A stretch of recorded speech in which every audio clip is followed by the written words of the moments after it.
For our call to worship, Psalm 50 verses 1 to 4. The mighty one, God, the Lord, speaks and summons the earth from the rising of the sun to where it sets. From Zion, perfect in beauty, God shines forth. Our God comes and will not be silent. A fire devours before him, and around him a tempest rages. He summons the heaven above and the earth, that he may judge his people.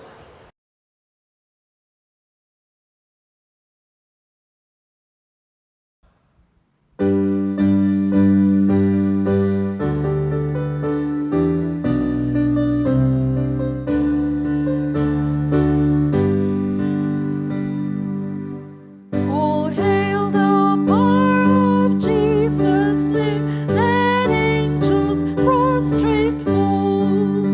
Bring forth the royal diadem and crown him Lord of all. Bring forth the royal diadem and crown him Lord of all.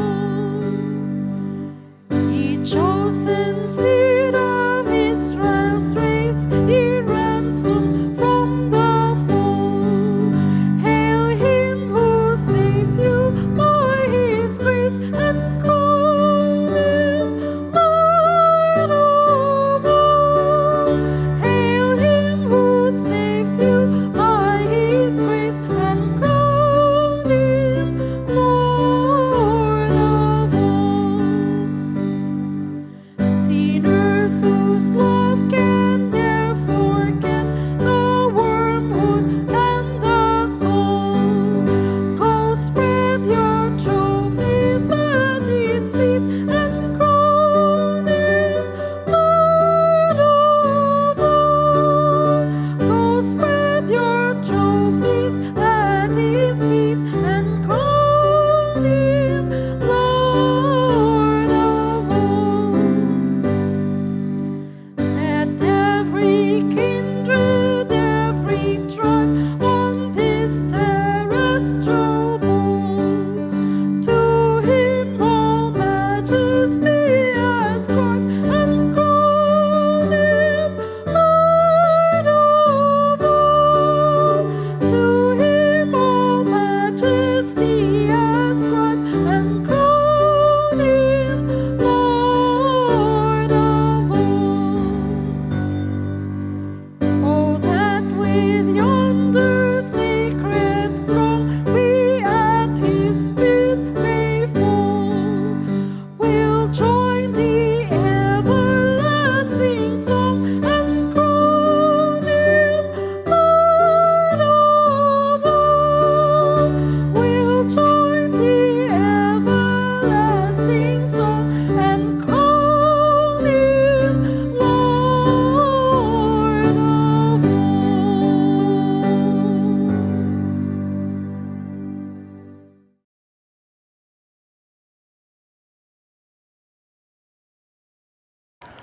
Let's pray. Father, thank you that you have brought each of us safely to this place. We gladly surrender our lives to you in worship and praise. As we gather, we remember those who are not with us today. For those who are sick, we ask for healing. And for those away from us, we ask for your blessings to be on them. We invite your beautiful Holy Spirit to move freely amongst us. Come dwell in each of our hearts. Equip us, challenge us, comfort us, teach us, inspire us as we learn more about your majestic ways. Father, as we meet now, may we behold your beauty and encounter your grace. We ask all of this in the wonderful name of Jesus. Amen.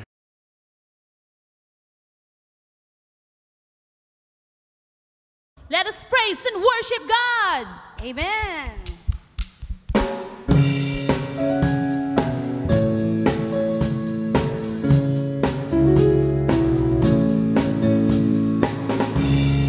Here I am before you, falling your perfect grace has brought me to this place. Because of you, I freely live my life to you, oh God, I give. So I stand before you, God. I lift my voice 'cause you set me free. So I shout out your name from the rooftops. I proclaim that I am yours. I am yours. All the good you've done for me, I lift up my hands for all to see. You're the only one who brings me to my knees to share this love across the earth, the beauty of your holy word. So I kneel before you, God. I lift my hands, let you set me free. So I shout out your name from the rooftops. I proclaim that I am yours. I am yours. All that I am, I place into your loving hands, and I am yours. I am yours. Here I am, I stand with arms wide open to the one, the Son, the everlasting God, the everlasting God. Here I am, I stand with arms wide open to the one, the Son, the everlasting God, the everlasting God. So I shout out your name from the rooftops. I proclaim that I am yours. I am yours. All that I am, I place into your loving hands, and I am yours. I am yours. So I shout out your name from the rooftops. I proclaim that I am yours. I am yours. All that I am, I place into your loving hands, and I am yours. I am yours.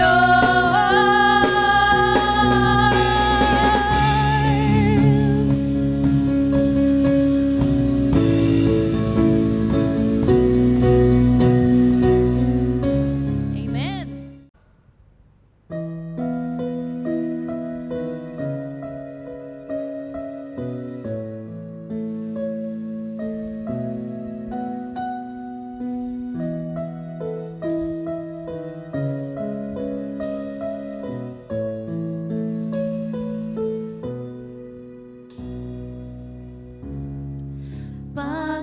Panginoon, ang nais ko, kagandahan mo ay pagmasdan, ang pag-ibig mo sa aking tugon, kailan may di mababayaan sa iyo lamang, matatagpuan sa iyo lamang,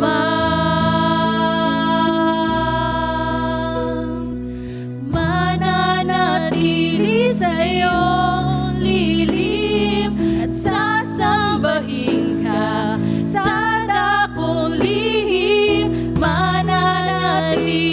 sa iyong lilim nang masubungan ka sa dakong lihim.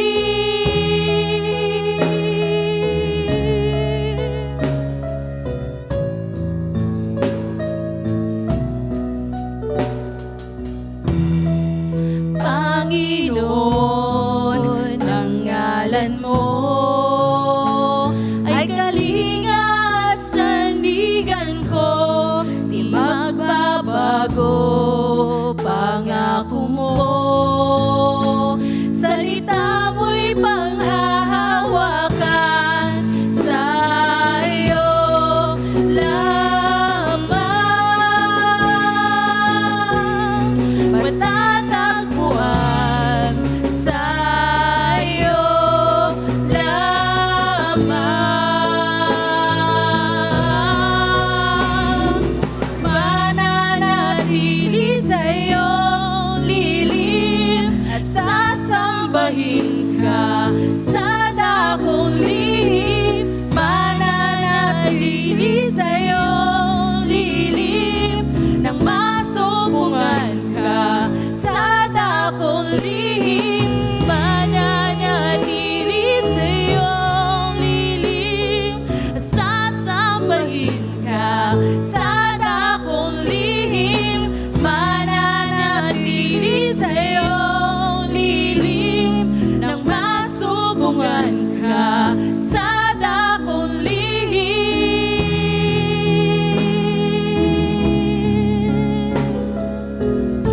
Oh.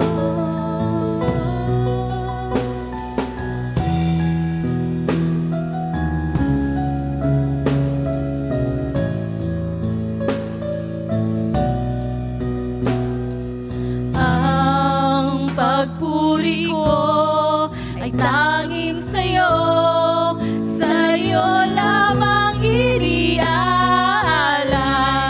O Panginoon, ang puso ko'y sa'yo magpakailanman.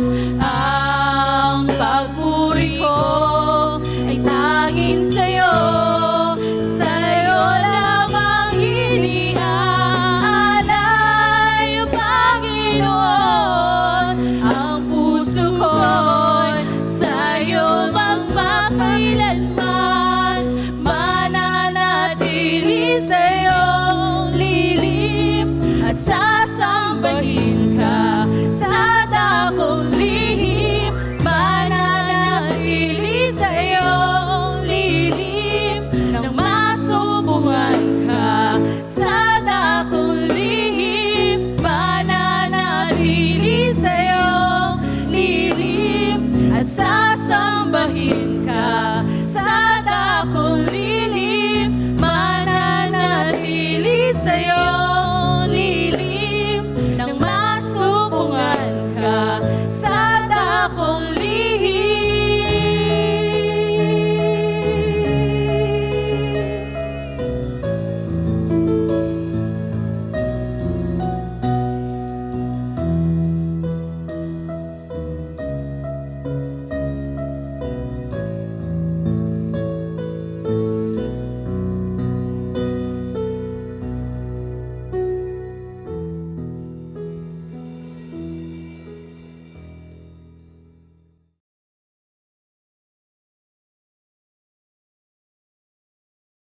Magandang araw sa inyong lahat. Purihin ng Panginoon sa ating pagsasama-sama.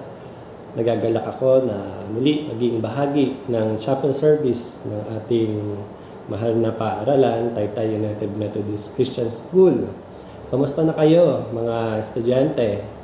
Salamat sa Panginoon at patuloy na binibigyan ng kalakasan, ng karunungan ang bawat isa sa inyo. Kamusta rin ang mga teachers natin, ang ating principal?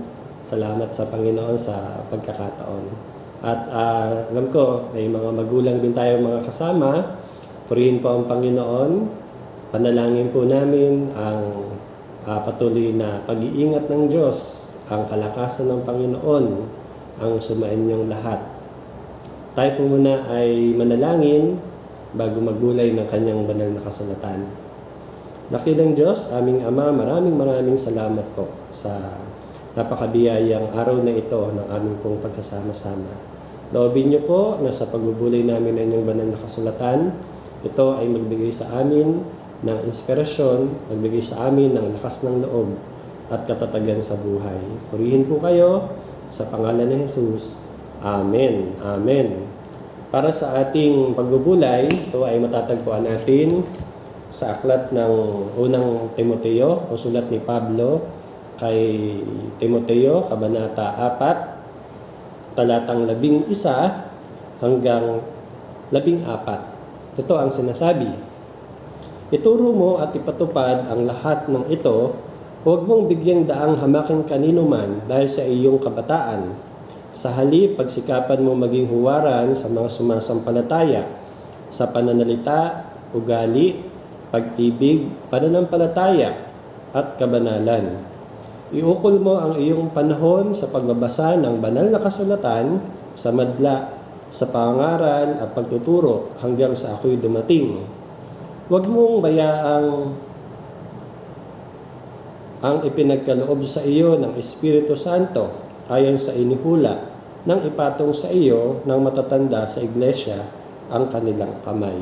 Salamat po sa pagkabasa at pagkarinig ng kaniyang banal na kasulatan. Mga kapatid, naalala ko ang isang kwento patungkol sa mag-ama, sa tatay at ang kanyang anak na lalaki. Nakagalian ng mag-amang ito na sila ay pumunta sa kagubatan upang kumuha ng panggatong. Alam niyo ba yung panggatong?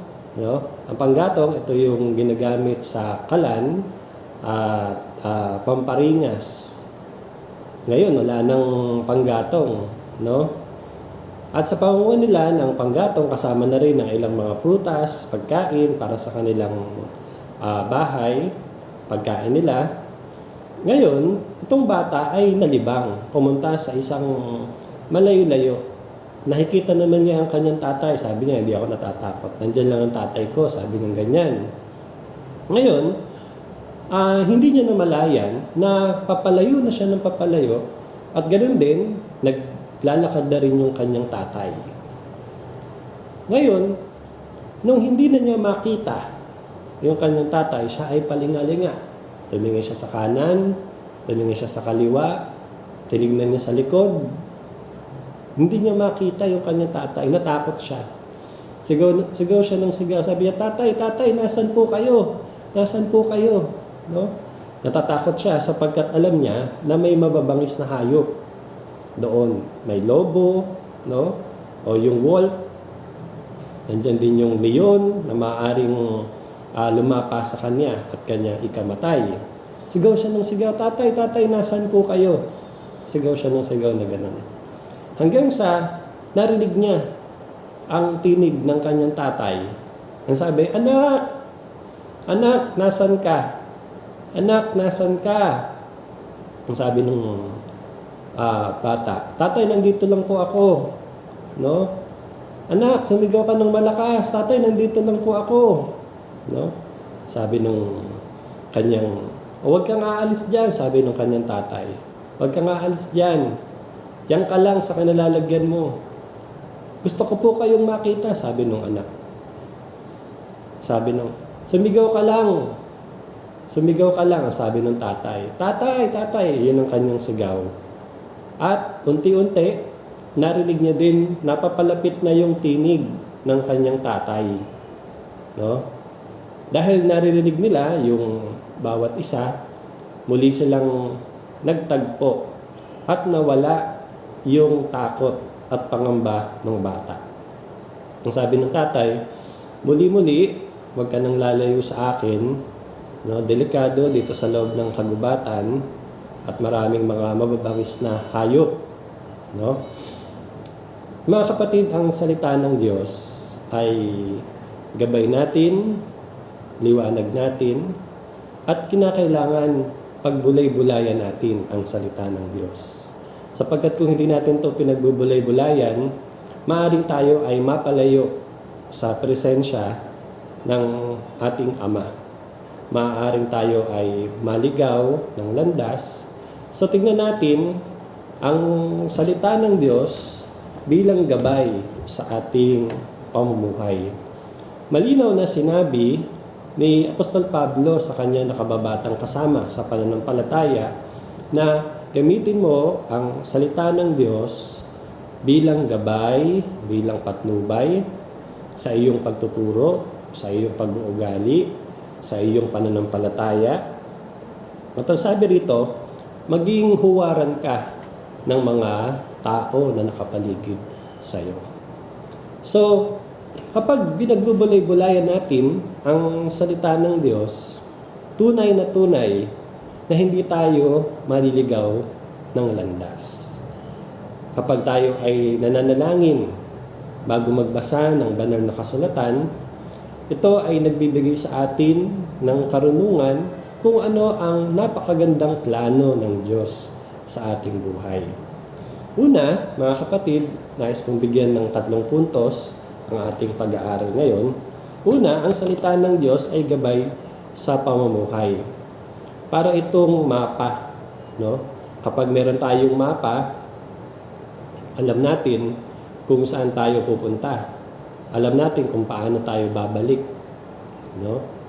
So, ito ay mapa na maaaring maging gabay natin upang yung kagustuhan ng Diyos na puntahan natin, na gawin natin, ay magkaroon ng katuparan. So, syempre, ang gabay na binibigay sa atin ng Panginoon, kayo, mga bata, ang sabi, kayo ay mag-aral ng mabuti. No? Ang sabi ay, igalang ninyo ang inyong ama't ina. Diba? So, kinakailangan makinig tayo. Lahat ng yan ay nasa banal na kasulatan.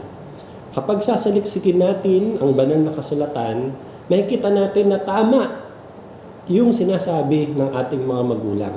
Sapagkat ayaw ng ating mga magulang na tayo ay maligaw ng landas. Pangalawa, ang salita ng Diyos at pagbubulay nito ay nagbibigay sa atin ng kaliwanagan. Naalala ko, may mga pagkakataon din na ako rin ay naging suwail o matigas ang ulo nung panahon ng aking kabataan. No? At noong mga panahon na yon, parang ang dilim-dilim ng paligid ko. No? Pero minsan nakapakinig ako ng mensahe ng Diyos sa pamamagitan ng isang pastor at ipinaliwanag doon kung paanong babasahin ang salita ng Diyos at magagamit ito sa pang-araw-araw na pamumuhay. So, tingnan natin yung pangatlo. Paano ba natin gagawin ang ating pagbubulay-bulay? O sa English, yung ating devotion. No? So, meron ako ditong journal. No? Journal. Yan. Journal guide. No? Pwede kayong bumili nito, journal guide, at maging pattern sa inyong devotion. Okay? So, dito sa journal guide, nakikita natin na merong date. No? Halimbawa, yung date ngayon, ilalagay nyo dyan. Okay? Tapos, meron ditong Bible verse. Kung ano yung Bible verse na ibibigay na pagbubulay-bulayan o babasahin, no? Susulat nyo dyan. Tapos, pipili kayo ng isang verse lang. Isang verse. Hindi naman kailangan marami. No? Isusulat nyo dyan. Okay? Okay? Then, lalagay nyo dyan yung lesson, yung natutunan nyo dun sa Bible verse na inyong binasa. No? Tapos yung application. Paano yung application nito? Ano yung gagawin ninyo? Dahil nabasa nyo na yung scripture, sinulat nyo na yung lesson, paano nyo i-apply? No? Kasi sabi nga, baliwala daw yung devotion kung walang application. Okay? Then yung prayer.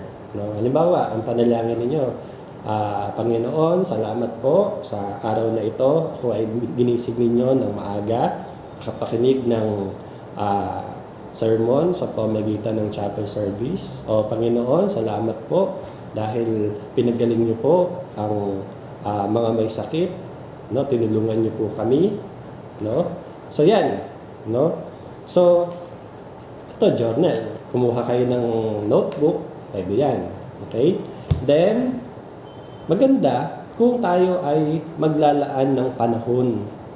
No? Specific time, halimbawa, umaga, bago simulan ang ibang mga gawain, o kaya bago matulog, no? Magkakalimutan. So may oras tayo. Okay? Then lugar. Lugar na kung saan makakapag-aral ka mabuti. Tahimik. Okay? O haba. Alam mo, gagawin mo ito ng 1 oras, kalahating oras, o pwede naman 2 oras. No? Ano yung mga kailangan natin? So, kailangan natin, syempre, yung journal guide. Yan, yung journal guide natin. Kailangan natin ng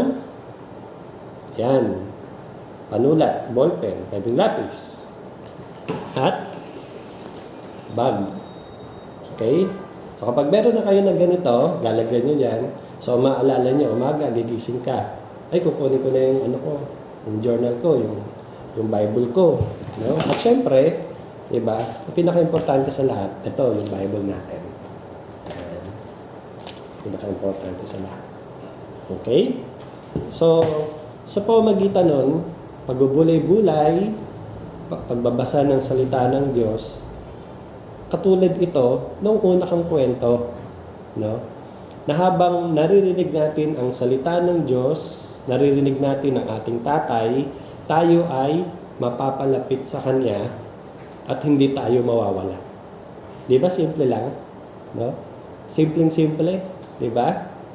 Hindi naman natin kinakailangan na sabihin natin mahabang panahon, no? Basahin yung buong Biblia sa isang araw. Hindi. No? Gagawin lang natin to ng paunti-unti pero makahulugan sa bawat isa sa atin. So, mga kabataan, mga estudyante, no, mga teachers, kasama po yung ating mga magulang, encourage nyo po yung inyong mga anak, yung inyong mga estudyante na laging magbulay-bulay ng salita ng Panginoon upang hindi tayo mawala sa Kanyang presensya. Muli, magandang araw sa inyong lahat. Ito si Pastor Anthony Tapucar na patuloy na panalangin ko na ingatan tayo ng Diyos sa bawat sandali ng ating buhay. Tayo po muna ay manalangin. Dakilang Diyos, aming Ama, nagpapakumbaba po kami. Gamitin niyo po ang aming simpleng pagbubulay-bulay ng banal na kasulatan upang maunawaan namin ang inyong plano sa aming pong mga buhay. Huwag niyo pong hayaan na kami ay mawalig sa inyo, magkas lalo pong mapalapit. Hipuin niyo po ang mga mag-aaral na nakikinig, ang mga teachers, kasama ang kanilang mga magulang. Panalangin ko po na pagkaisahin niyo po sa pamamagitan ng inyong Santong Espiritu. Purihin po kayo sa pangalan ni Jesus. Amen.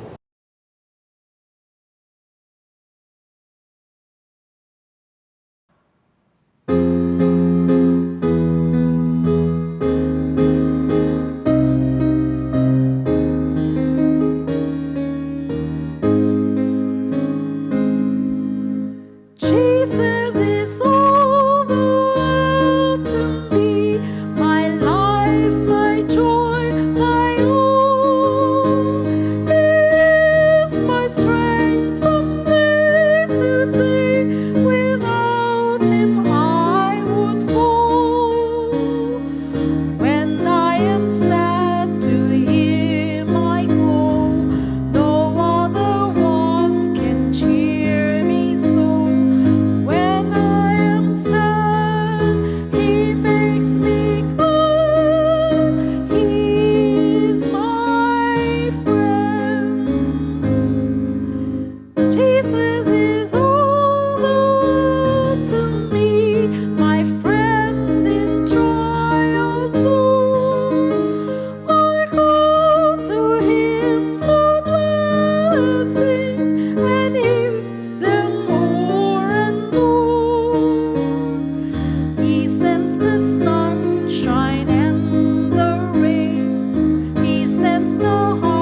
tayo po lahat para sa pangwakas na panalangin.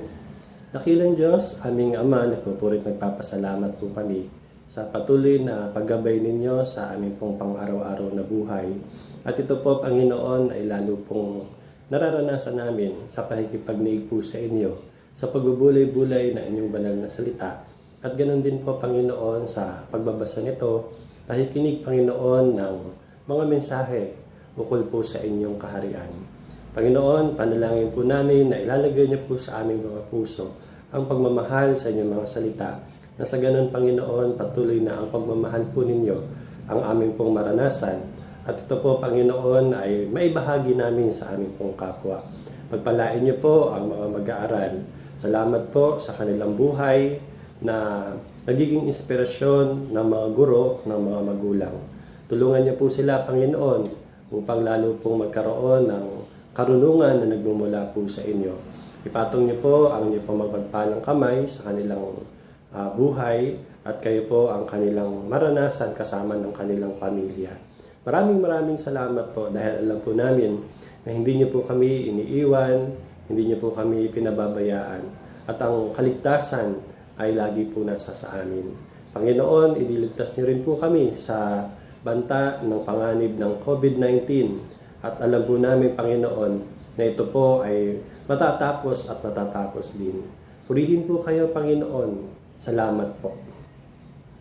At ngayon, tanggapin natin ang masaganang pagpapala ng ating Diyos, Amang makapangyarihan sa lahat, ang pagliligtas ng ating Panginoong Kristo at ang pagkikipisan, patnubay ng banal na Espiritu, mula noong una, ngayon at magpakailan paman.